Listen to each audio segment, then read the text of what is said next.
যুদ্ধবিরতি ঘোষণার পরও ইরানে বোমা বর্ষণে ইসরায়েলের প্রধানমন্ত্রীর প্রতি ব্যাপক ক্ষুব্ধ হয়েছেন প্রেসিডেন্ট ট্রাম্প। নেতানিয়াহুকে টেলিফোন করে কঠোর বার্তাও দেন তিনি। তবে ইসরায়েলের পক্ষ থেকে হামলার কথা অস্বীকার করা হয়। এদিকে ইসরায়েল যুদ্ধবিরতির লঙ্ঘন না করলে ইরানও লঙ্ঘন করবে না বলে জানানো হয়। পারমাণবিক কর্মসূচি পুনরায় চালুরও ঘোষণা দিয়েছে তেহরান। বিস্তারিত রাকিব হাসানের রিপোর্টে। যুদ্ধবিরতি লঙ্ঘন করে ইরানে হামলা করায় ইসরায়েলের প্রধানমন্ত্রী বেঞ্জামিন নেতানিয়াহুর ওপর ফোন কলে চটেছেন মার্কিন প্রেসিডেন্ট ডোনাল্ড ট্রাম্প। তবে ইরানে আর নতুন কোনো হামলা চালায়নি বলে দাবি ইসরায়েলের প্রতিরক্ষা বাহিনীর।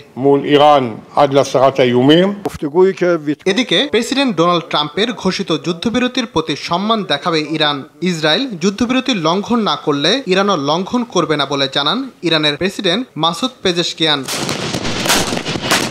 টানা 12 দিনের রক্তক্ষয়ী সংঘাতের পর যুদ্ধবিরতি হয়। ইসরায়েল ও ইরান দুই দেশই পূর্ণাঙ্গ যুদ্ধবিরতির ব্যাপারে সম্মত হয়েছে বলে দাবি করেন ট্রাম্প। দুই পক্ষকেই আরও কোনো সংঘাতে না জড়ানোর আহ্বান জানিয়েছিলেন। যুদ্ধবিরতির পরই বিশ্ব বাজারে কমতে শুরু করে জ্বালানি তেলের দাম। সপ্তাহ ব্যবধানে মঙ্গলবার তেলের দাম সর্বনিম্ন পর্যায়ে নেমে আসে। ব্রেন্ট ক্রুডের দাম 3.76% কমে ব্যারেল প্রতি নেমেছে $68.79। যুদ্ধের সময় পারমাণবিক কর্মসূচির ক্ষতির মূল্যায়ন করছে ইরান। দেশটির পরমাণু শক্তি সংস্থার প্রধান মোহাম্মদ ইসলামী জানান, পুনরায় এটি চালুর পরিকল্পনা নেওয়া হচ্ছে। রাকিব হাসান, RTV।